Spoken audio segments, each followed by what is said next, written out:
బంగారాన్ని విడిపించి ఆ రోజు ఆన్లైన్ రేటుకే మేము కొంటాం. Sharma gold company.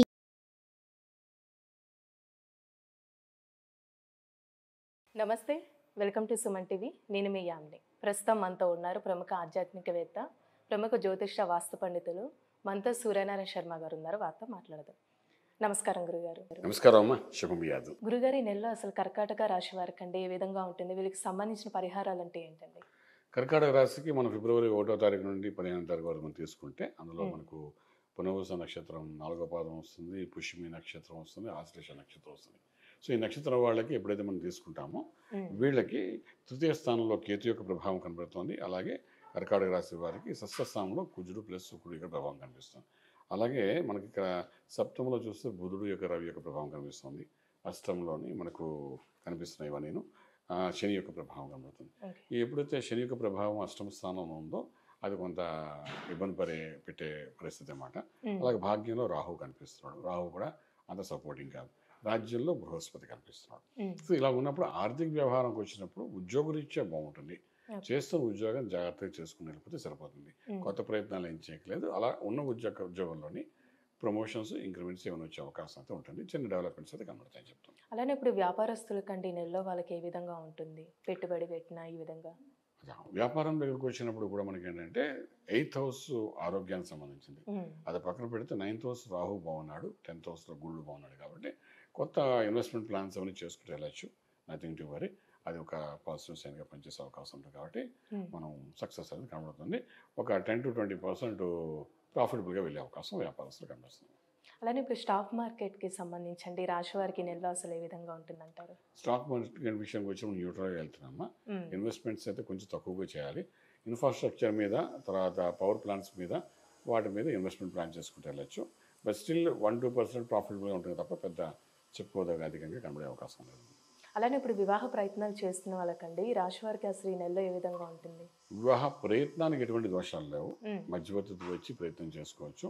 కానీ వివాహం జరగడానికి కావాల్సిన ఏర్పాట్ల కంటే మధ్యవర్తితో ఇచ్చి ఏమైనా వర్కౌట్ చేయగలమని చేస్తే ఈ 15 రోజులు ఒక సక్సెస్ చూపిస్తుంది. అందులో మనం బరి ఒక్కలే వాడి గురించి. అలానే ఇప్పుడు సినిమా పరిశ్రమకి సంబంధించండి ఈ నెలలో అసలు వాళ్ళకి ఏ విధంగా ఉంటుంది రాశి వారికి? ఇండస్ట్రీ చాలా న్యూట్రల్గా ఉంటున్నామా. ఎందుకంటే వీళ్ళు మానసికంగా ఎంతో కొంత ఒత్తిడి పొంది ఉన్న వాళ్ళే ఉంటారు. కారణం ఏంటంటే అష్టంలో శనీశ్వరుడు ఉన్నాడు. అష్ట కష్టాలు పెట్టడానికి ప్రయత్నం చేస్తాడు. అంటే ఏదో రకమైన ఇబ్బంది పెడుతూనే ఉంటాడు వాడు. అంటే ఒక ప్రయత్నం అనుకుంటే దానిలో మనకు మానసికంగా ఏదో ఒత్తిడి తీసుకొస్తుంటాడు అష్టంలో శని. అప్పుడు ఏంటంటే ఆ ప్రయత్నాన్ని కూడా ఇనిషియేట్ చేయడానికి మనసు అవ్వదు, అలా చేస్తుంటాడు. సో ఇండస్ట్రీ వాళ్ళు కూడా ఒక 15 రోజులు కొంచెం జాగ్రత్తగా ఉండగలిగితే బాగుంటుంది.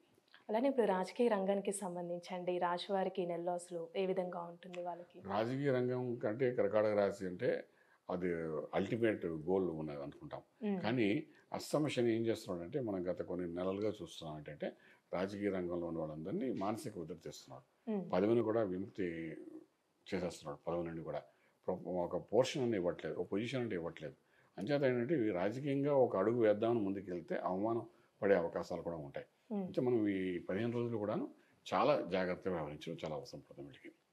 అలానే ఇప్పుడు విదేశాల్లో ఉన్న వాళ్ళకి కానీ విదేశాలకి వెళ్ళాలి అనుకుంటున్న వాళ్ళకి ఏ విధంగా ఉంటుందండి? విదేశాల్లో ఉన్న వారికి ఎలా జరుగుతుందో అది జరుగుతుంది. కొన్ని స్ట్రెస్ అనేది ఫీల్ అవుతారు. ఉద్యోగంలో వాళ్ళకి నోటీసులు రావడం ఇలాంటివన్నీ జరిగే అవకాశాలు ఉంటాయి. అలా ఉద్యోగం కోసం విదేశాలకు వెళ్ళాలనుకున్న వాళ్ళు కూడా ఈ 15 రోజుల్లో పెద్ద ప్రయత్నాలు చేయకుండా ఉంటేనే బాగుంటుంది. కానీ చదువుకునే విద్యార్థులు ఎవరితో ఉన్నారో వాళ్ళు ప్రయత్నం చేసుకోవచ్చు. వాళ్ళు చదువు కోసం వెళ్తారు, వీళ్ళు ఉద్యోగం కోసం వెళ్తారు. సో రెండు చాలా తేడా ఉంటుందన్నమాట. సో చదువుకున్న విద్యార్థులు వెళ్ళొచ్చు, వాళ్ళకి సక్సెస్ అని చూపించడానికి అవకాశం బాగుంది. గురుగారు, వైవాహిక జీవితం ఈ రాశి వారికి ఏ విధంగా ఉంటుందండి ఈ నెలలో అసలు? ఈ 15 రోజులు చేసుకుంటే మనకి 7 ఇంట్లో ఆల్మోస్ట్ కుజుడి యొక్క ప్రభావం కనిపిస్తుంది అన్నమాట. రవి యొక్క ప్రభావం కనిపిస్తుంది 7 ఇంట్లో. రవి అంటే అగ్నితత్వం. సో వైఫ్ అండ్ హస్బెండ్ మధ్యన రిలేషన్లో ఒకరు చిరాకు పెట్టడం అంటే అన్యోన్యత కొంత కోల్పోయే అవకాశం ఉంటుంది. రిలేషన్ కొంచెం డిస్టర్బ్ అయ్యే అవకాశం ఉంటుంది. సో ఇదంతా రవి మకరంలో ఉన్నంతసేపు ఉంటుంది కాబట్టి 14వ తారీఖు తర్వాత వాడు కుంభంలోకి వెళ్ళిపోతే అక్కడ బాగానే ఉంటుంది. సో ఈ 15 రోజులు ఏంటంటే చాలామంది ఇటువంటి అప్పుడే మాట పడడం, అనుకోకుండా చిరాకులు పడి గొడవ పడడం, వెళ్ళిపోవడాలు ఇవన్నీ జరిగే అవకాశం ఉంటాయి. కాబట్టి ఇది తాత్కాలికమైన సమస్య అనుకుంటూ ముందుకెళ్ళగలిగితే బాగుంటుంది. కానీ దాన్ని అధిగమించడానికి మాత్రం అవకాశం ఉంటుంది. ఎందుకంటే రవి అగ్నితత్వం గలవాడు కాబట్టి ఏదో చిన్న చిన్న విషయాలు కూడా గొడవలు అయ్యే అవకాశం బాగా కనబడతాయి. ఈ రాశి వారికి అంటే సంతానం పరంగా ఈ నెలలో అసలు ఏ విధంగా ఉంటుందండి? పంచమ స్థానంలో ఉన్న ఎటువంటి పాపగ్రహాలు వీళ్ళకి లేవు కాబట్టి సంతాన యోగాలు, సంతానం ద్వారా ఫలితాలు బాగుంటాయి. పిల్లల ద్వారా ఒక భవిష్యత్తు వాళ్ళు బాగుంటాయి. వాళ్ళ పిల్లలకి ఎటువంటి ఇబ్బంది పడే పరిస్థితి ఉండదు. అలాగే పిల్లల పేర్ల మీద పెట్టే వ్యాపారాలు ఏమైనా ఉంటాయో అవి కూడా గ్రోత్ బాగానే ఉంటాయని చెప్పొచ్చు. ఈ రాశి వారికి లక్కీ నెంబర్ అంటే ఏంటండి అసలు? నెంబర్ 3 పాజిటివ్గా పనిచేస్తానమ్మా. సో దాన్ని బేస్ చేసుకుని ఏదైనా ప్లానింగ్ చేసుకుని ముందుకెళ్ళగలిగితే చాలా బాగుంటుంది.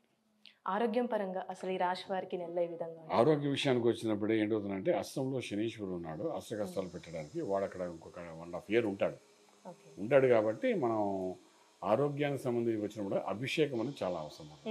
అంటే ఇక్కడ ఏంటంటే శ్రీచక్రార్థం చేసుకోవచ్చు, చేసుకుని అభిషేకం అది తీర్థం తీసుకోవచ్చు. లేదంటే మేధా దక్షిణామూర్తి మంత్రాన్ని సాధన చేయొచ్చు. దానివల్ల కూడా కొంత పాజిటివ్ సైన్ అవ్వచ్చు, రాజ్యం నిలబడుతుంది, ప్రొఫెషనల్గా సక్సెస్ఫుల్ అవ్వచ్చు. సో ఇవన్నీ ఉన్నాయి కాబట్టి ఇటువంటి ప్రయత్నాలు చేసుకుంటే బాగుంటుంది. చాలా చక్కగా తెలియజేశారు గురుగారు. ధన్యవాదాలండి. శుభం బియాత.